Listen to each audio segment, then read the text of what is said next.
Hello people, welcome to the falling apple. This is Swaroop sir and इस session में हम start करने वाले हैं some formulas related to the prism. So आइए शुरू करते हैं।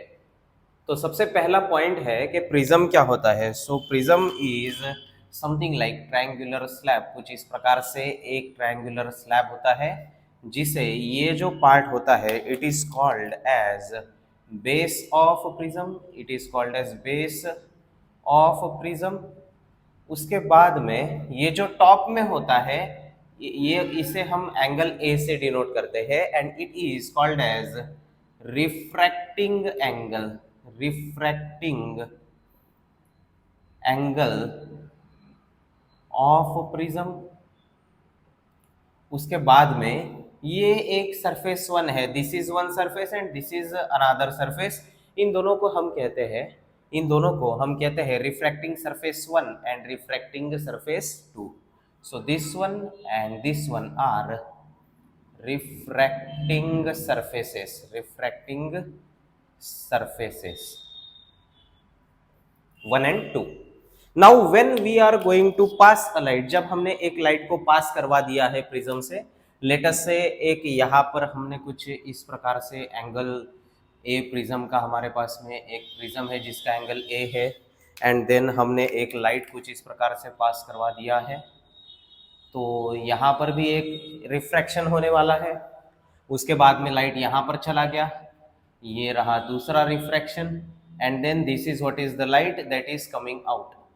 नाउ ऑब्वियसली हम इसे रिवर्सिबिलिटी के माध्यम से इस साइड से भी लाइट भेज सकते हैं, उस केस में भी सेम रिफ्रैक्शन होगा एंड रिवर्सिबिलिटी के बेसिस पर हम इन्हें नेमिंग करते हैं समथिंग लाइक, इसे कहा जाता है I1 और इसे कहा जाता है I2। उसके बाद में ये अंदर होता है R1 and this one is R2। उसके बाद में अब आपको समझना है कि इसे इंसिडेंट रे बोलते हैं। इसे कहा जाता है incident ray, this is incident ray and this can be called as emergent ray. Emergent ray. Now there are few formulas that we are interested to discuss. सबसे पहला फॉर्मूला जो हम देखना चाहते हैं जो कि इंपॉर्टेंट है हमारे लिए, that formula is R1 plus R2। R1 plus R2 is equals to angle of prism A. It can be either called as angle of prism or else refracting angle of prism। तो ये हो गया एक, R1 plus R2 is equals to A। आप Snell's law लगा सकते हो either at surface one और सरफेस टू, दोनों आर ओके। बाहर मैं बोलता हूं कि बाहर है म्यू मीडियम और अंदर है म्यू प्रिज्म। बाहर है refractive index that is mu M and अंदर चल रहा है refractive index that is mu prism. उस केस में स्नेल्स लॉ बोलता है, हमारा स्नेल्स लॉ बोलेगा that is mu medium multiplied by sine of I1 will be equals to mu prism multiplied by sine of R1। ये रहा first. Second one I can say that is mu medium into sine of I2 will be equals to mu prism multiplied by sin of R2। मतलब ये point पर या ये point पर, आप कहीं पर भी आप स्नेल्स लॉ लगाइए, that is completely okay. Now the next one, third one, total deviation of the ray will be equals to, it will be I1 plus I2 minus A, that will be equals to I1 plus I2 minus A, where I1 and I2 are the angle made by the given light with the surface of prism outside the prism, right? So ये हो गया with the normal, not surface, with the normal। ये हो गया हमारा del is equals to I1 plus I2 minus A। Now the next point that I would like to discuss is, fourth one is the deviation and angle of incidence graph।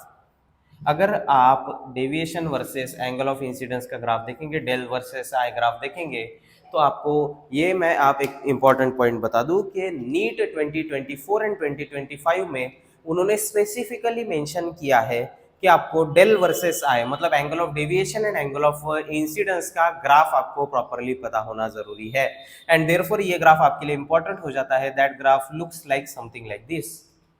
Now you can see that कि there is one place जहां पर हमारा I1 is equals to I2 होगा उस case में R1 is equals to R2 होने वाला है, एंड उस केस में हमारा जो डेविएशन है that deviation is minimum called as del minimum.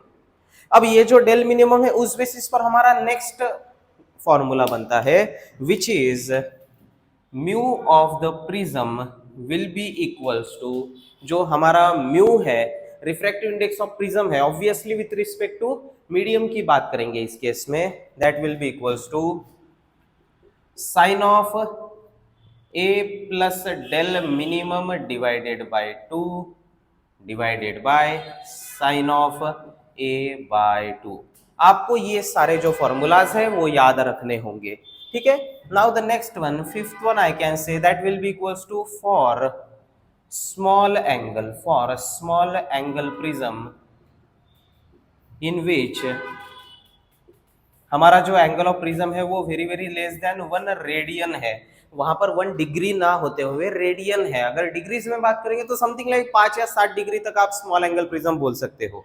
अब फॉर स्मॉल एंगल प्रिज्म हमारा रिफ्रैक्टिव इंडेक्स का μ-1 multiplied by a will be equals to deviation of the prism. मतलब उस केस में आपको डेविएशन के लिए I1 + I2 - a लेने की जरूरत नहीं है, you can directly say that deviation is equals to μ-1 into a। And last and but not the least formula for the prism will be if angle of prism A is greater than 2 times theta c, where theta c is the critical angle of prism with respect to medium।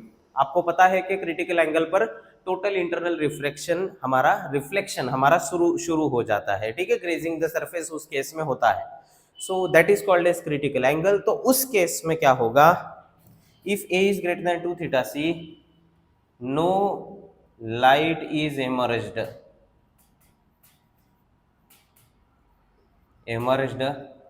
out from second surface। यहाँ पर TIR हो जाएगा और light बाहर से emerge नहीं हो पाएगा। सो ये सारे के सारे फॉर्मूलाज जो है प्रिज्म के, ये फॉर्मूलाज आपको याद करने होते हैं, उस बेसिस पर ही आप सारे के सारे questions related to prism solve कर सकते हो। एंड रिमेंबर हर साल प्रिज्म के क्वेश्चंस आ रहे हैं, and therefore it is highly recommended that ये सारे फॉर्मूलाज आप प्रॉपरली ग्रास्प कर लीजिए।